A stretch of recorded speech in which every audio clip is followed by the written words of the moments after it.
Good morning, good evening, good afternoon, everybody, to people in different parts of the world. It's my great pleasure to introduce Dr. Daneil Marom. He's a research fellow at Technion, Israel Institute of Technology, an educator, uh, a his, an historian of Jewish and Israeli educational philosophy. He was a founding faculty member of the Mandel School of Educational Leadership Fellowship Program in Jerusalem, where he was responsible for the development of its curriculum and pedagogy over 3 decades. He later extended this work to include training of educational leadership in various professions, including medicine, psychotherapy, and engineering. Mm-hmm. Today, he will talk about who is the ideal leader for engineering. The lecture will explore different possible responses to seemingly simple questions posed by its title and demonstrate why they are all satisfactory. It will then be claimed that this complex question posits an urgent problem for the profession of engineering at this time, but one that requires a profound and fundamental solution. A difficult challenge along the way is the kind of thinking necessary to develop such a solution is fundamentally different than that which is employed by engineers in solving problems, even those that are wicked. Thank you very much, Daniel. The floor is yours. Please start your lecture anytime you're ready. Okay, just to be sure, you can see me and you can see the screen. Yes. So first of all, I would like to thank you all for the opportunity to try to contribute to your work. From your perspective, I'm probably some kind of UFO, some kind of unidentified flying object. And that's why I put that picture there. I'm an educator. I came into the field of engineering and engineering education only 3 years ago. So I beg your forgiveness if I make errors, please correct me. And I've never been to India, and I don't know that much about engineering and engineering education in India. So again, I beg your forgiveness. And in this sense, I am a UFO. But there is a deeper connection where I'm sitting here in Jerusalem to India. Israel and India have very strong relations. Much of our youth go to India and come back changed by their trip and bring a lot of things into the field. There is a strong contingency of the Jewish community from India that came to live in Israel. And here you see a picture of my daughter, who when I was 7 years old, I took her to a sitar concert. And that turned into many trips to India, where she phoned me and said, Father, you're buying me a sitar and a sitar teacher. And she then went on to learn Sanskrit in India and now is a scholar of Jewish mysticism, trying to show influence of Indian thought to ancient mystical Jewish texts. So look at this. Even though I've never been there in my own family and in my own background, things have grown to make a deeper connection. I want to share with you some of my ideas on this topic of the need for educational leadership in the world of engineering, and so I will go on to the point of connection. The point of connection, as I see it, is educational leadership in the professions, and here we do have a right meeting point. I was very frustrated with my own profession, education, and I felt that it was narrowed to something much smaller and much weaker and very problematic. That education became reduced to schooling, and schooling became reduced to teaching and learning youth to prepare them to compete on the job market.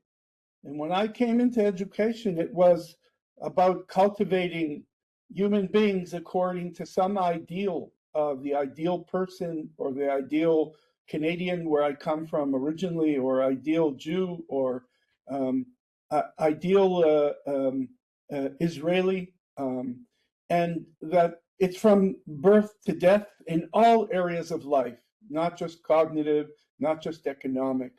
And this reduction was terrible for me. And I was privileged to meet with a group of people and to start up a response to save our profession from this terrible reduction. And what we did was we established this Mandel School for Education Leadership there on the left for the education profession. That it is a fellowship that offers people 2-year stipend from all walks of Israeli society, Jews, Arabs, Muslims, Christians, Druze, of all backgrounds, and it buys their time. They're not allowed to work. And in those 2 years, they go through a program that transforms them in a way that they then go back into the field to try to transform the field in bringing education back to its larger substantive core. These people are obliged to learn philosophy. It's a central core of the whole curriculum.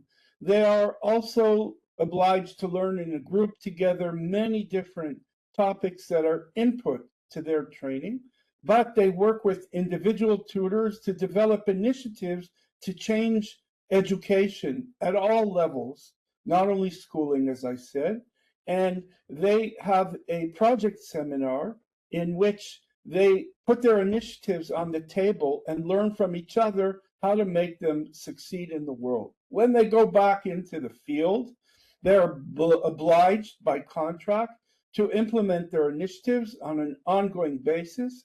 They're supported by a major graduates network, and we have cohorts of 20 every year for over 30 years, and that creates a critical mass of people who bring in initiatives to make substantive changes, paradigmatic level changes to education in our country. And they meet up and fight with, but collaborate with the regular managerial leaders of big educational systems at all levels.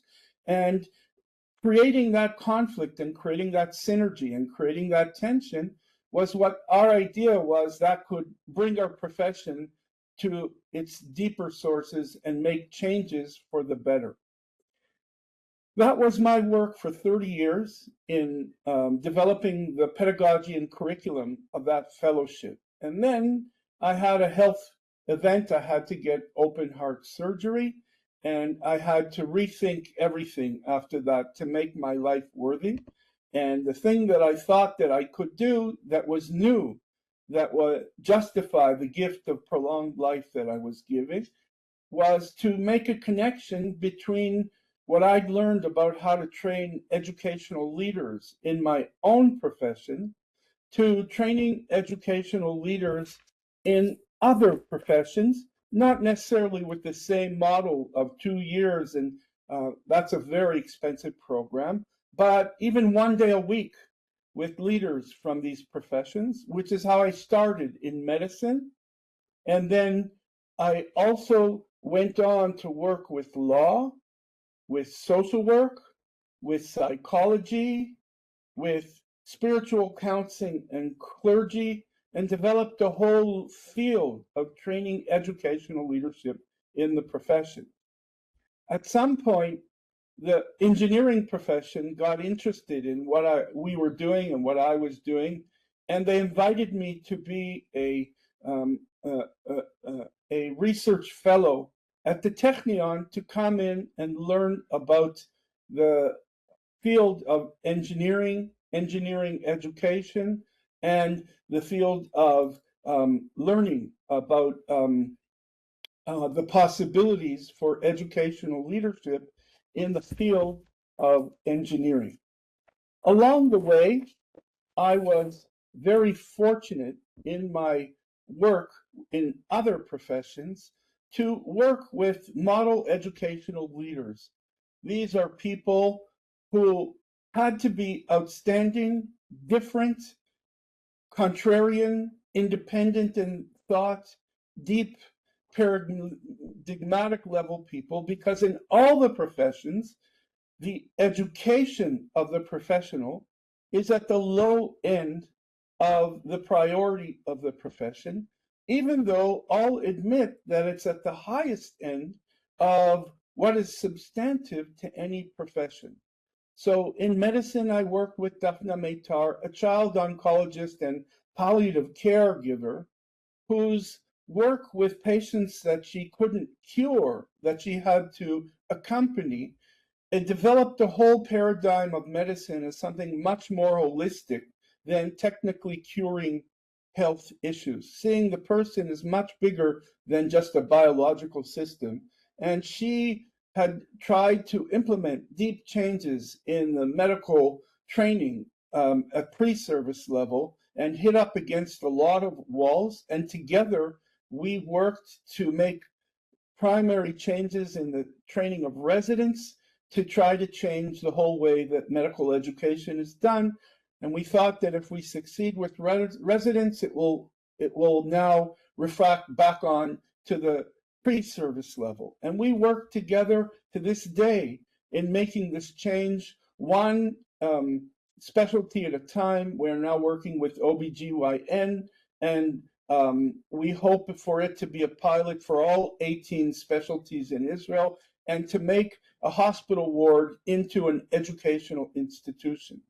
Louis Aaron was the director of the NYU, New York University postdoc in psychoanalysis and psychotherapy, and he had a sense that his profession was dying because it had become so dogmatic, because the work of psychotherapists and psychoanalysts is so fraught with dealing with uncertainty that among themselves they become dogmatic to hold on to something tight. And he felt the only solution to that was to educate psychoanalysts and psychotherapists in a way that they could be calmer with uncertainty. And that's why he took his program out of the separate institutions that they were working and put it into the New York program, which is one of the leading programs in the world. And he himself, who's the articulator of one of the leading conceptions of psychotherapy in the world, wrote a critique of his own field to show what it's like not to be dogmatic. Neil Hamilton of the Halloran Center for Ethical Leadership at St. Thomas University Law School. St. Thomas is a Catholic university that's dedicated not to trying to change anybody's religion and become Catholic, but to prove the worthiness of their religion by making contributions to the public good. And they decided to invest in the training of professionals in various professions. Neil Hamilton was a lawyer who got sick of the fact that the charging per hour was undermining, turning law into such a business and a ruthless business, underlining everything that was sacred about his profession. He had gotten a big grant by Mr. Halloran, who was also a frustrated lawyer and wanted to change it. And he produced a whole center to train, to bring training of lawyers in a way that they remember the moral core of their profession and are effective in the field. And they do all kinds of research and training and advocacy, and they're very successful, but they don't do research for other researchers. They do it for the profession. And another person is this woman, Rachel Atun, pioneer of spiritual counseling in Israel, had 2 kids with cystic fibrosis. Her daughter at age 14 died in their home from it. And she decided that instead of continuing to be a social worker, she was going to go into this field of spiritual counseling and help parents who are in situations like her, and then stretched it out to the whole field of spiritual counseling that is very prevalent in America. She brought it to Israel, and the idea is that together with doctors, nurses, social work is a spiritual counselor who works with every family, with every sick patient to help them go through this process and come out spiritually stronger. And the last one is this powerhouse, Michal Krumer-Nevo, this book, Radical Hope, that she wrote as a queen of social work. She did research and found that the whole paradigm of social work is wrong.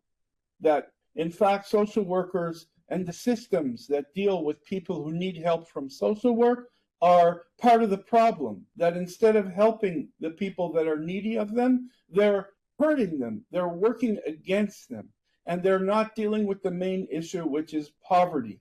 And that, so she developed a whole field called poverty aware practice for social work, and she researched and showed that it's more effective, and she trained doctoral students to train social workers differently according to this paradigm. And she was so successful that the Ministry of Welfare in Israel bought her from the university for 2 years to change the whole way social workers in the field think through the work that she does according to this paradigm. And these are the kind of people that I had already worked with when I came into engineering. So what did I find when I came into engineering, having collaborated with these people in taking on these bold initiatives to do something very deep in their profession that will keep their professions from the kind of narrowing effect that I experienced in education. By the way, if I'm going too fast or if there's any question, please don't hesitate to interrupt.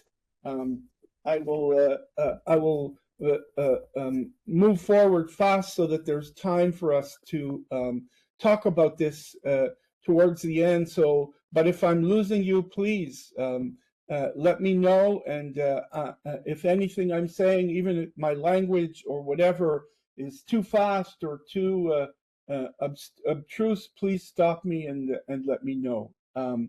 You're good. Okay, great. So I now go to what I discovered when I came to engineering. And what I discovered was even the very question, is engineering a profession? There's a whole literature that argues over this. And I brought my own criteria after having gone through all these professions. And it's not the name of profession. In France, the word profession is a very low word, and it speaks to very menial tasks. And they don't use it to describe these professions I've mentioned and not engineering. And yet that doesn't mean it isn't a profession. Nor does it mean that it is a profession because you have an association of engineers, which often works like a union and doesn't look at the profession as a whole, and it's just concerned with the status and economic opportunities. Even a charter or an ethical statement or an oath, which I know that there's in engineering only in Canada, they developed the iron ring ceremony. Even if there's accreditation, it doesn't yet mean that there is a profession. For me, the most influential thinker about professions that I encountered was a sociologist named Elliot Friedson. And he had this conception, the soul of professionalism. In his one of his last books, Professionalism, the Third Logic, that he said there has to be a about profession something that is beyond market concerns or government bureaucratic concerns, something independent that holds on to sacred values shared by all and is custodian of these values in dialogue with the economic forces, with business, with industry, with the bureaucratic and government forces. And they put red lines in order to say there is a purpose for our profession, and we will not go beyond these red lines because otherwise we lose our values and our identity. And Friedson, who started off as a Marxist and moved his way out of it to a kind of moral idealistic view of professions, though very hard hitting and very based on research in the field, came to this little conclusion in this piece on the soul of professionalism. It is no accident that for well over a century, the iconography of popular media, it is professionals who are crusaders seeking justice, health, truth, and salvation. While it is common to see physicians, lawyers, scientists, and professors, and sometimes journalists and politicians in the principled role, one does not see bankers, stockbrokers, or business executives that way.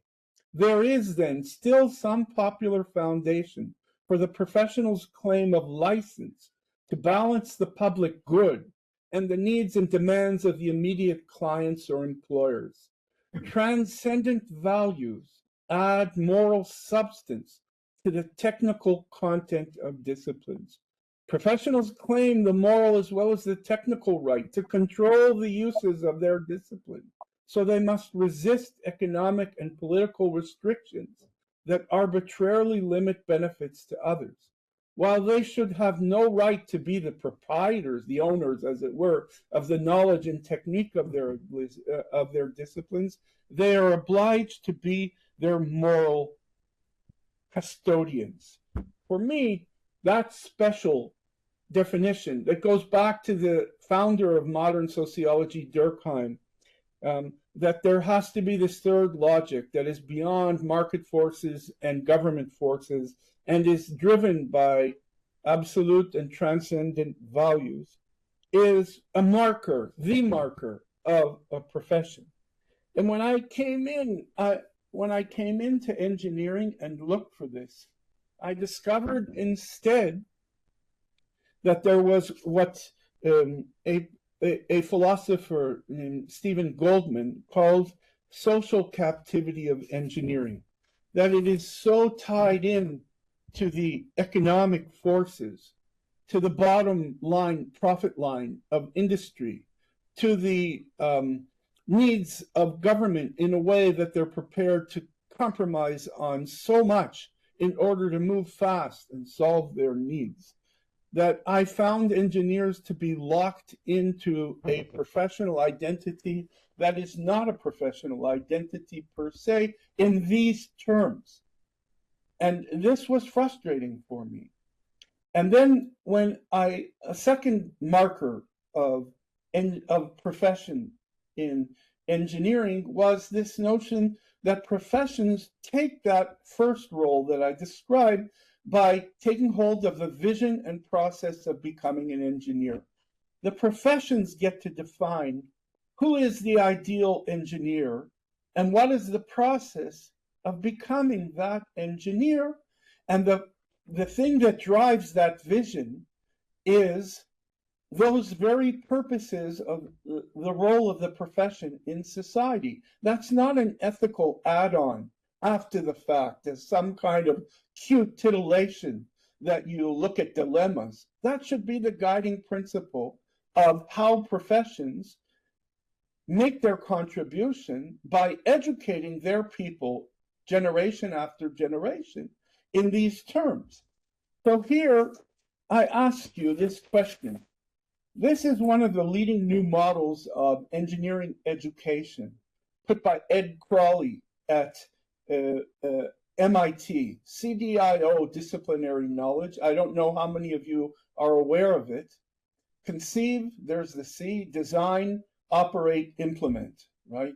Personal skills, interpersonal skills, all within product system cycle.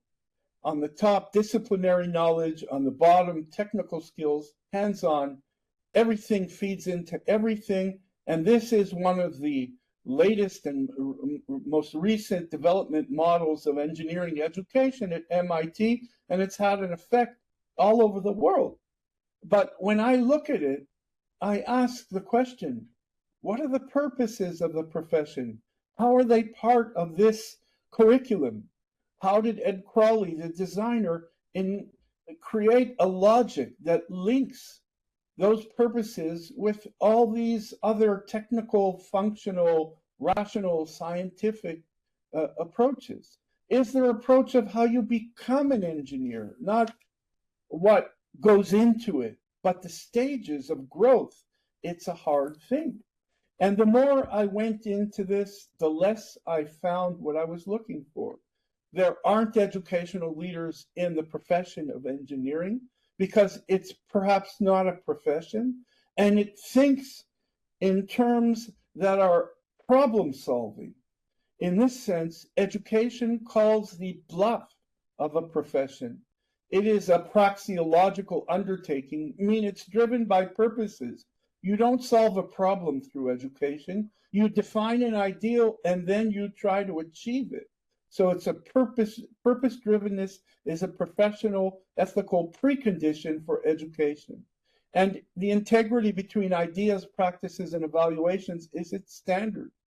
It necessitates translation between these language on a continuum that links for what with how at every stage. There is no tools that aren't defined that don't agree with what's the bigger for what.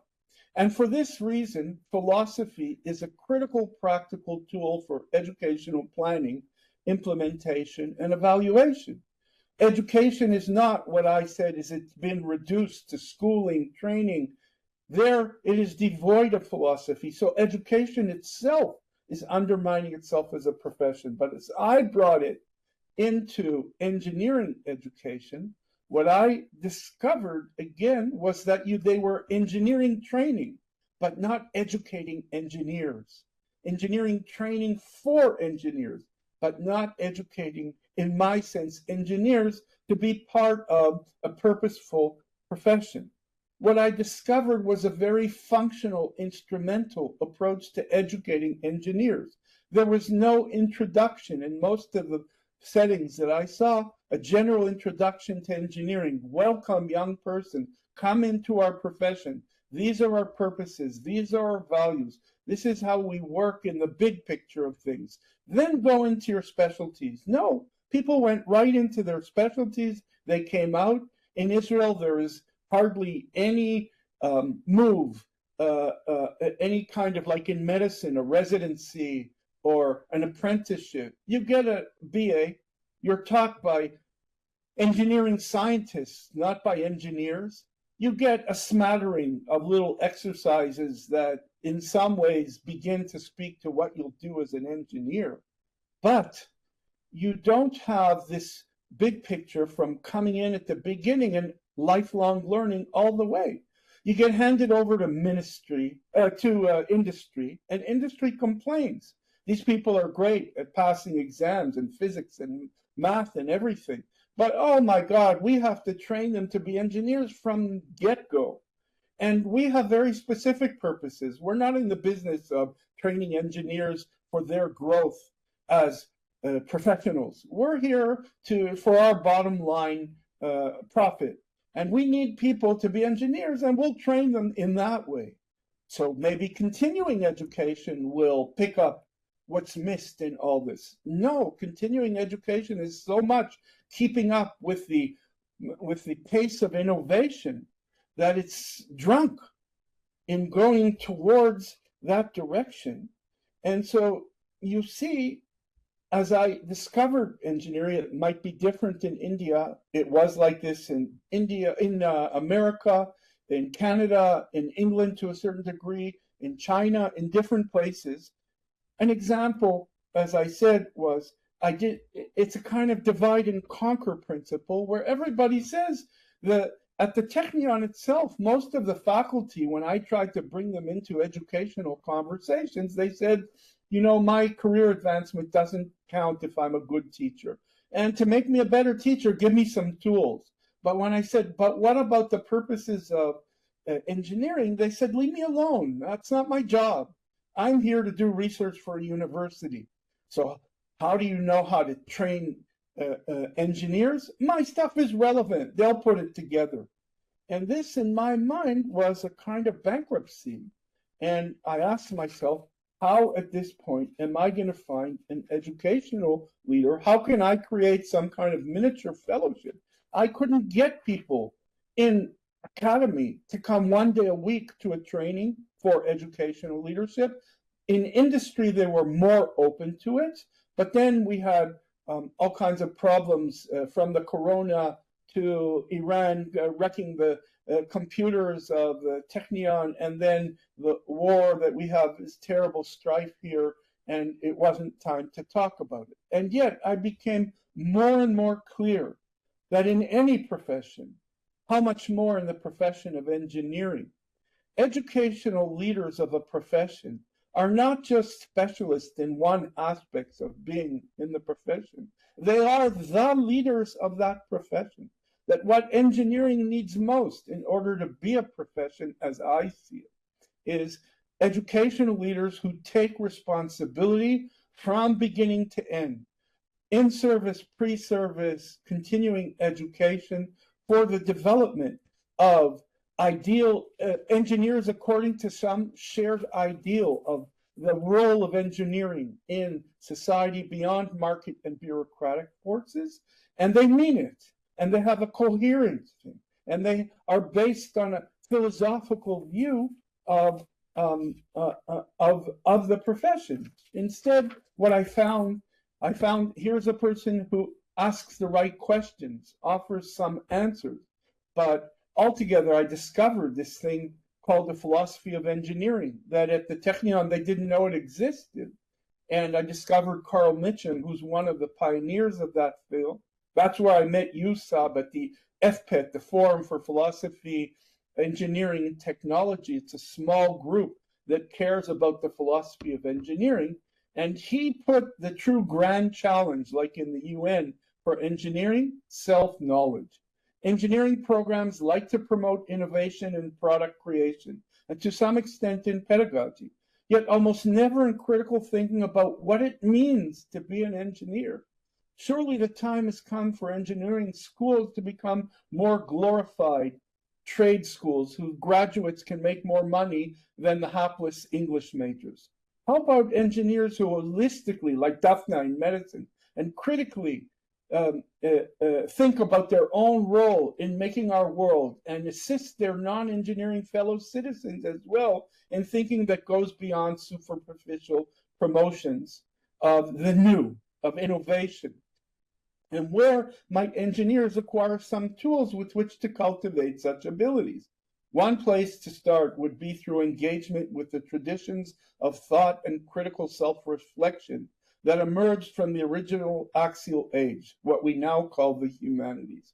All this is beautiful, but what did I discover? There are so many factors that inhibit any educational leadership that can fit the bill that Mitcham put to the profession. What did I discover?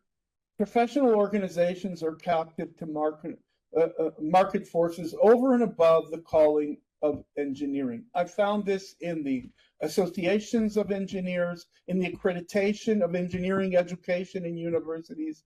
I found it in the mentorship in industry. I found it everywhere. They're training you how to deal with the market forces over and above the calling. There is no philosophical development of ideas of the ideal engineer, visions, as I call them, of engineering education. Lack of appropriate training, career path, or protected time for potential leaders, room for a second professional identity. To engineer and to educate are two things. And therefore, I need people who can have time, who their bosses will give them time, protected time, will give them a career path to grow. And if they do this educational leadership piece, it will contribute to their career development. Couldn't find it in engineering. Despite calls by the big groups, the National Association for Engineering Education, the National Science Association, they already are speaking in terms of the need for revolutionizing pre-service engineering curriculum. And yet, when they use this term, no, we can't make piecemeal change. We have to change it fundamentally at the core. The places that do educate engineers are very resistant to change, to anything that will take them out of their comfort zone. And it remains an area of functional instrumental training. And as I said, no compulsory general introduction to engineering. Industry and service training and mentorship focuses on its needs more than in the engineer's professional development. This guy, Tony Fadell, that's one of the heroes of the I world, he wrote this book now at the end of his career, Build an Unorthodox Guide to Making Things Worth Making. And he writes here as a mentor to young people coming in the field. All he's teaching them to do is to survive in the giving situations and to be able to roll with the changes and to find mentors who will help them do the same. He also wrote this book because he started a company that offered this kind of mentoring to other people. So it was a good business thing.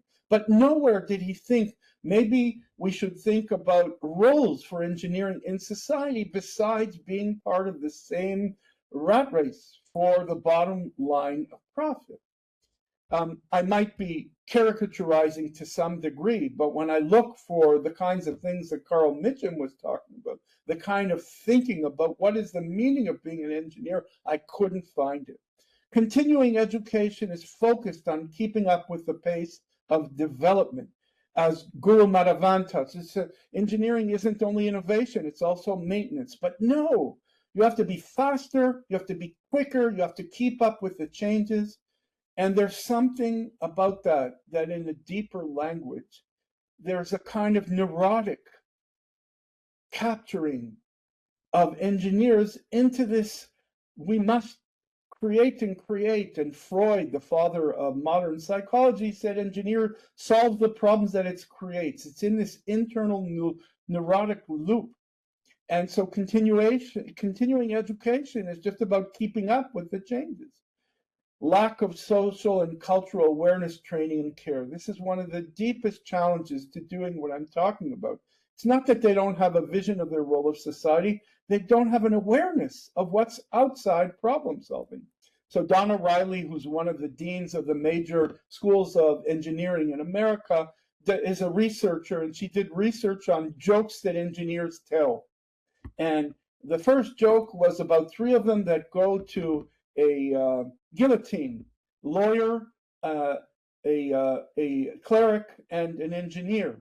And the lawyer gets on, and they're just about to let go of the blade, and it stops in the middle. And he says, "Oh, that's a legal principle. You can't carry out a punishment twice. You have to let me free." They let him free. Then comes the spiritual leader, stops in the middle, same thing, says, "No, this is divine intervention. You can't now you have to set me free." They let him free. Then the engineer comes, and they're just about to drop the blade, and he says, "Wait, I think I see the problem up there. I'll help you fix it." And there's such a great blindness to to the deeper spiritual traditions and cultural traditions that underlie the questions about the role of engineering in the world. I found one place at the University of Toronto, the Troost Institute for Leadership Education and Engineering, a wonderful place. And they're trying to make changes in the University of Toronto, which is very resistant, like the Technion, to anything that will change their comfort zone. And they did wonderful research. You should go online and see it. And they noted that engineers define leadership differently than what we all call leadership, because what we call leadership takes theories from business and organizational psychology. They don't like hierarchical ways of organizing the profession. They teamwork, they appreciate excellence and communication, and it's a whole different conception of leadership. All these things I encountered and said, how am I going to solve this problem of cultivating a cadre of educational leaders for this profession, for the betterment of the profession as a whole? That's a wicked problem that you can't engineer the solution to. You have to go into a different kind of thinking. So I want to conclude with 4 recommendations for what I think, for creating what I call the infrastructural conditions for cultivating educational leaders in engineering. First, we need thinkers. I'm not even calling them necessarily philosophers, but systematic thinkers who can produce an offering of alternative visions of the ideal engineer and the role of that engineer, of those engineers, in making the world better, in taking responsibility for social outcomes, for beyond market and beyond bureaucracy. I'm trying to work with Guru Madhavan to help him. He's writing a book of letters to a young engineer to help him develop his voice at that level. But you have to be very bold to do that because no one's doing it, as far as I know. I also would like to create a fellowship with the compulsory appropriate study of philosophy of engineering and engineering education along the model of the fellowship that I helped establish to help save the education profession. And this this is something I'm developing with a group in Canada, that they claim the change of engineering won't come from within. You have to get the stakeholders of technology together in order to answer those big questions, and that should refract and impact engineering from the outside. And these people, they're people who have developed what they call tech stewardship. They are working together with me to try to develop a fellowship, a 1-year or 2-year fellowship. We're trying to raise funds for it now, and they're very interested in making that happen. With fellows like that, the kind we had, you can begin to create the changes. There needs to be demonstration sites. You need to prove that it can work differently. I didn't find Olin College, which is always seen as the exception that proves the rule in engineering education. There are great people there, but they still didn't have what I call the vision of engineering education. They had different ways to train engineer, but they didn't add up to a vision of engineering. Those are 3 preconditions. I invite you people to think about the possibilities for any of them in the countries and in the fields that you work in. And I conclude with a small story about James Hansen. James Hansen was the leading climate researcher in the world, and he was one of the first people to see the dangers of what's happening in the climate world. And he said, I'm not an activist, leave me alone. I just want to be in my laboratory and continue to do my research, and I'll publish it, do with it whatever you may. And I read a wonderful article by him in the about him on the New Yorker magazine. He became the #1 activist in the world to warn about climate dangers. How does a guy who's such a pure researcher and says, leave me alone, and warns the world, but says, I'm not going to be an activist, make this transformation of becoming an activist against all that he loves? And when I read the article, I found out that he heard his grandchildren asking him questions. And he said, I could not look at them in the face and know that I did nothing when they outlive me and they have to contend with the world that endangers them. And therefore, I found what it took to be an activist. That kind of approach is, that kind of internal drive is what we need in order in the educational leader for engineering. So I thank you for listening to me. I hope it wasn't too abstruse. It's far perhaps from your daily work, but I hope it speaks to the substance of what you're doing. And feel free to write me if there's anyone who would like to continue the conversation in some way or learn more about my sources. And meanwhile, I come back, I'll let go of there, and I come back now to hear responses. You don't have to ask me questions. I'm not putting an expertise claim. I'm putting an argument and to respond to it. But if you have questions, I'm happy to answer. Thank you very much, Daneil. I probably have to leave in about 3 or 4 minutes. My colleague Sham and Sudhir will be there. But I want to thank you very much for this lecture, because it has some of the points that was made by Edward Layton on the revolt of the engineers, where he saw that the scientific society did not support the ethical stands of engineers. We can see that in the space shuttle. We can see that in the deep water horizon, where the engineers were responsible and were ready to tell the bosses that something is going to fall apart. But the bosses who used to be engineers rejected them and took the wrong decision. So this notion of ethics and social responsibility of engineers have played out differently in different countries.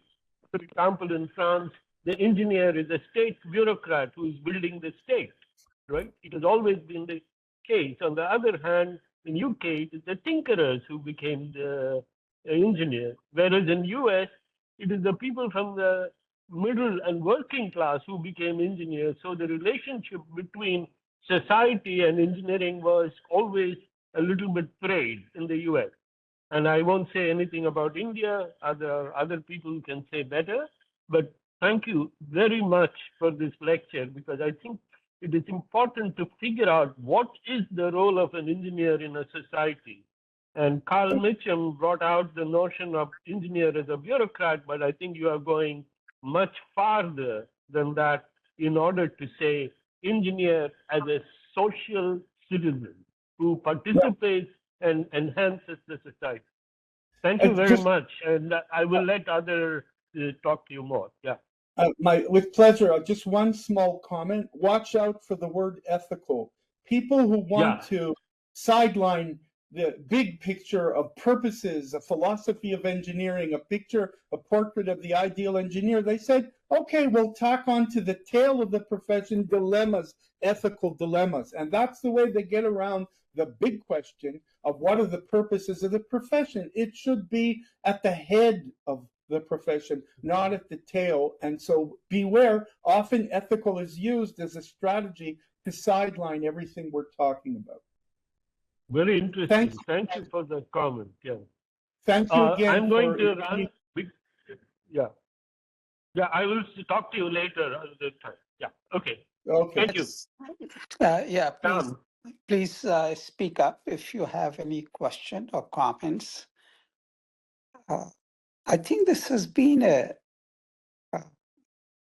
problem, a persistent problem for a very long time in engineering and other professions. How,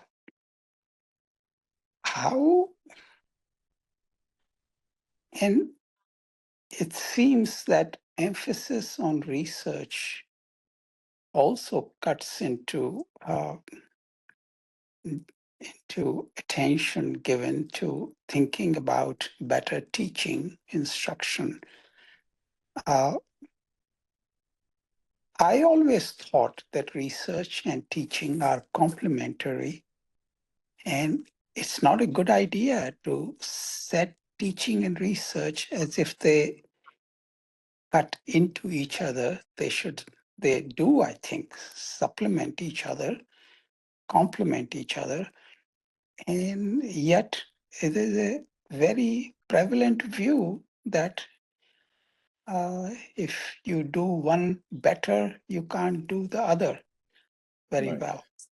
So I thank you for that comment, Shyam. And what I discovered is that the career advancement of researchers in academic institution is such that if you're a good teacher, it won't necessarily advance your career. If you're a bad teacher, it could put an obstacle in your way. And what they do is they send you to a center for expertise in teaching and learning, which again is not educating. And you get some tools there that are, and the people who teach there say, we know nothing about engineering. We're here just to make you more efficient in the way you transfer your information. And in my opinion, that's what creates the situation that even if people want to give more to educating, they're so busy trying to get tenure or continue in their careers by publishing or publish or perish, that they don't even have the room or the time or the institutional support or the support of the profession to do that. The answer has been that some community colleges give more place to people who do teaching. And yet those people still work in the vacuum of the deeper philosophical connections. We need a community of people. I also ask you, how many training opportunities besides those remedial teaching and learning things from the local university team, how many opportunities are there for the training of engineering educators? I haven't found too many. It's certainly not obligatory. And therefore, the way the system is set, it's rigged against making the connection between research and teaching that you're speaking about. And that takes a bold administrator in a university to say no. Or what they do is they say, yes, we value the educators, but they're second-rate academicians, and they get a lower salary and they're lower on the hierarchy. Someone at the top has to come and say, this is important. This is what we've tried to change in medical education, that department heads in hospitals say to their hospital directors and to their senior doctors, medical education is important. We need those kind of conditions, those kinds of people in engineering. Thank you, Daneil. Are there other comments or questions? Yeah, thank you, Daneil. This is Sudhir. Two observations. One is some of the points that you made in terms of the mismanagement of it is also evident in India. Like for instance, we had courses like Introduction to Engineering Design and also Professional Ethics in the early stages of an academic program, but slowly they have got diluted. That is something which has happened. And wow. The second thing is when you look at the Indian notion of engineer, I think it was mostly borrowed from the British at that time. There was this model of engineer being a developmental or a what they call a gentleman engineer who plays a proactive role in the development. That notion persisted for some time, but later that perspective has given way, and today there is definitely talk about building leadership in an engineering organization or a educational institution. They looking at building who can manage organization, but that is the point that you are making. It just has to be that can you build a profession, right? And thank you for highlighting that perspective, because that puts the focus a lot more deeper in terms of how somebody can build a profession. Great, thank you. Other comments, questions for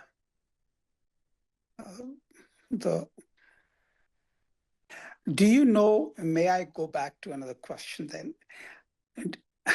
Do you know institutions in Israel or elsewhere that who have, in your opinion, handled this challenge of